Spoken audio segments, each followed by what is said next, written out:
പന്തളം രാജ്യം ഭരിച്ചിരുന്നത് രാജശേഖര രാജാവായിരുന്നു. സന്താന സൗഭാഗ്യമില്ലാത്ത അദ്ദേഹം ഏറെ ദുഃഖിതനായിരുന്നു. ശിവപൂജ നടത്തി. സന്താന സൗഭാഗ്യത്തിനായി അദ്ദേഹം നിരന്തരം പ്രാർത്ഥിച്ചു വന്നു. ഒരിക്കൽ വനത്തിൽ നായാട്ടിന് ശേഷം രാജാവും കൂട്ടരും പമ്പാതീരത്ത് വിശ്രമിക്കുകയായിരുന്നു. അപ്പോഴാണ് ഒരു കുഞ്ഞിന്റെ കരച്ചിൽ കേട്ടത്. രാജാവ് ചെവിയോർത്തു. അതെ, ഒരു കുഞ്ഞിന്റെ കരച്ചിൽ തന്നെ. ഉടൻ ഒപ്പമുണ്ടായിരുന്ന മന്ത്രിയെ വിളിച്ചു. മഹാരാജൻ, എന്തായാലും അടിയനോട് പറഞ്ഞോളൂ.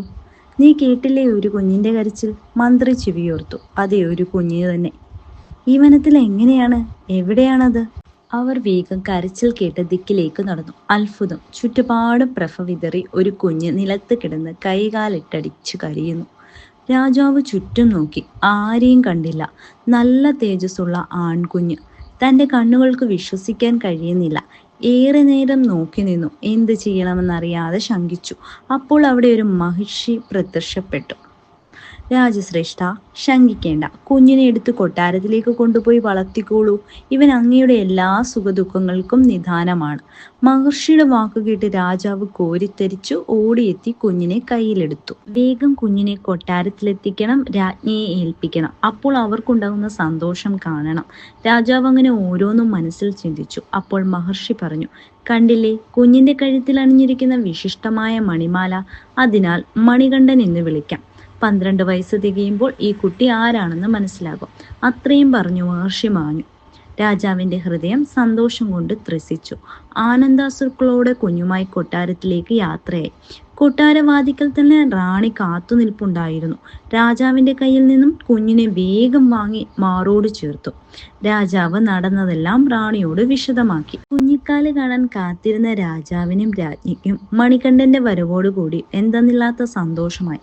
ക്ഷത്രിയ വംശത്തിൽ ചേർന്ന രീതിയിലാണ് രാജാവ് മണികണ്ഠനെ വളർത്തിയത്.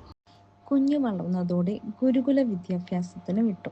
ഗുരു ഇല്ലാത്ത സമയത്ത് മണികണ്ഠൻ മറ്റു കുട്ടികൾക്ക് സംശയങ്ങൾക്കുള്ള ഉത്തരങ്ങൾ പറഞ്ഞു നൽകി. ഗുരുനാഥന്റെ മകൻ അന്ധനും ബധിരനുമായിരുന്നു. അവനോടായിരുന്നു മണികണ്ഠന് കൂടുതൽ അടുപ്പം. ഗുരുവിന്റെ വിഷാദത്തിന് കാരണം മകനാണെന്നുള്ള സത്യം മണികണ്ഠൻ തിരിച്ചറിഞ്ഞു. ഗുരുകുല പഠനം പൂർത്തിയാക്കാൻ ഏതാനും ദിവസം മാത്രമേ ബാക്കിയുള്ളൂ. എന്താണ് ഗുരുദക്ഷിണ നൽകേണ്ടതെന്ന് മണികണ്ഠൻ ആലോചിച്ചു. മണികണ്ഠന്റെ മഹത്വം ഗുരു അതിനോടകം തിരിച്ചറിഞ്ഞിരുന്നു. ദിവ്യനായ അങ്ങയെ പഠിപ്പിക്കാൻ അവസരം കിട്ടിയത് തന്നെ മഹാഭാഗ്യം. ഞാൻ ധന്യനാണ്. മണികണ്ഠ, ഒരു കാര്യം മാത്രമേ ഞാൻ അപേക്ഷിക്കുന്നുള്ളൂ. ജന്മന അന്ധനും ബധിരനുമായ മകനെ അവയിൽ നിന്ന് മുക്തമാക്കാൻ സഹായിക്കണേ. ഗുരു അപേക്ഷിച്ചു. മണികണ്ഠന്റെ അനുഗ്രഹത്താൽ ഗുരുപുത്രന് സംസാരശേഷിയും കാഴ്ചയും തിരിച്ചു കിട്ടി. ഇതിനിടെ മഹാറാണിക്ക് ഒരു ആൺകുഞ്ഞു പിറന്നു. രാജരാജൻ എന്ന് കുഞ്ഞിന് പേരിട്ടു. മണികണ്ഠനും രാജരാജനും കൊട്ടാരത്തിൽ ഒരേപോലെ വളർന്നു.